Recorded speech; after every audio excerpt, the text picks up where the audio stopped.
Olá pessoal, sejam todos bem-vindos. Eu sou o professor Lucas e nessa videoaula daremos continuidade ao estudo das oscilações e do movimento harmônico simples, desta vez analisando o assunto desde o ponto de vista energético. Vamos analisar agora as oscilações harmônicas sob o ponto de vista da energia potencial. Para isso, vamos voltar a nossa atenção novamente ao sistema massa-mola. Bom, nós já vimos que a força resultante que age sobre esse sistema é a força elástica, que é uma força conservativa e tem, portanto, associada a ela uma energia potencial. Se a mola tem uma constante elástica K e sofre uma deformação x, a energia potencial acumulada no sistema, você já sabe que é dada por meio de kx².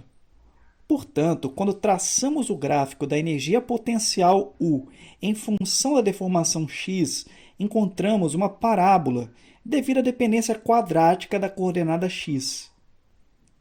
Lembre-se que a força pode ser obtida a partir da energia potencial tomando a derivada desta com relação a x, o negativo desse resultado, na verdade. Veja, se nós fizermos menos a derivada com relação a x de meio de kx², nós encontramos justamente menos kx, que é a força elástica. Vamos considerar então que a mola é estendida até a posição x igual a A. Lembre-se que do ponto de vista geométrico, a derivada de uma função pode ser interpretada como a medida da inclinação da reta tangente ao gráfico da função no ponto considerado. Portanto, a força agindo sobre o bloco nessa posição está relacionada com a inclinação da reta tangente ao gráfico da energia potencial nesse ponto. Observe aí que a reta tangente tem uma inclinação positiva, ou seja, du dx é positivo. Como a força é menos du dx, temos uma força negativa, ou seja, uma força que aponta no sentido negativo do eixo x. Vamos agora reduzir ligeiramente a distensão da mola.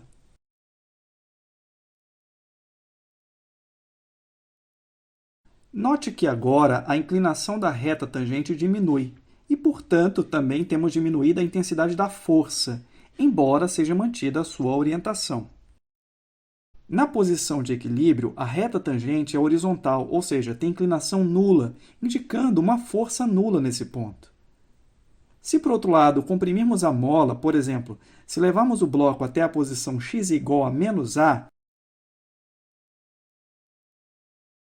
a inclinação da reta tangente é negativa, ou seja, du dx é negativo, o que resulta numa força positiva, ou seja, uma força que aponta para a direita. Se você acompanhou o raciocínio com atenção, você notou que a ocorrência de um mínimo da energia potencial garante a existência de uma força restauradora, pois no entorno de um mínimo, a derivada é sempre negativa à esquerda e positiva à direita. Portanto, nós dizemos que um mínimo da energia potencial está associada a uma condição de equilíbrio estável. Por outro lado, o fato de, num sistema massa-mola, esse mínimo ser modelado justamente por uma parábola, garante que essa força restauradora seja proporcional ao deslocamento, pois somente a derivada de uma função que depende de x² resulta em uma outra que dependa de x. Veja agora esse gráfico de energia potencial.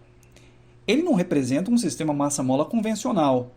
Na verdade, não se trata bem de um sistema massa-mola. O gráfico representa a interação entre os componentes de uma molécula diatômica, o ácido clorídrico.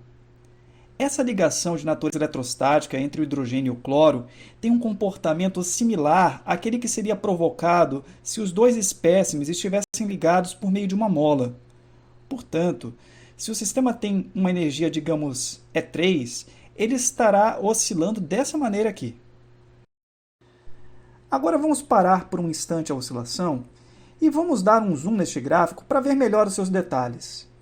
Olha, certamente essa função não é o gráfico de uma parábola. Mas note que no entorno da posição de equilíbrio, o comportamento do gráfico se aproxima muito bem de uma parábola.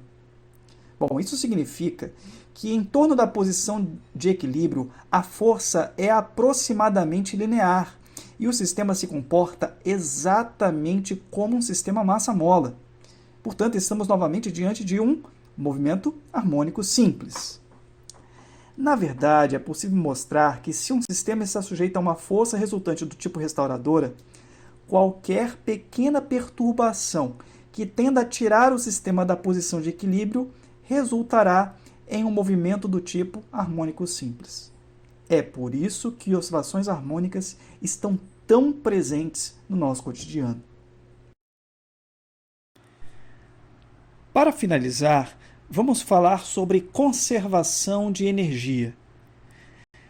Portanto, vamos aqui colocar novamente o gráfico da energia potencial e vamos supor que eu realize trabalho sobre o bloco deslocando-o até a posição x igual a A. Enquanto a mola vai sendo distendida, a energia que eu estou transferindo ao sistema vai sendo armazenada na forma de energia potencial elástica. Digamos que nessa distensão eu transferi ao sistema uma certa quantidade de energia que vamos chamar de E. Horas, nós estamos diante de um sistema que não está sujeito a forças dissipativas. Portanto, se eu abandonar o bloco a partir dessa posição, a energia mecânica total se conserva ao longo de todo o movimento. Portanto, nós podemos representar graficamente essa situação assim. Veja. É claro que uma vez abandonado dessa posição, o bloco adquirirá velocidade, vai adquirir energia cinética, que vamos chamar aqui de K. Enquanto ele adquire energia cinética, a energia potencial do sistema, que temos chamado de U, diminui, de modo que a soma da energia potencial com a energia cinética mantém-se constante. Na posição x igual a A, só temos energia potencial.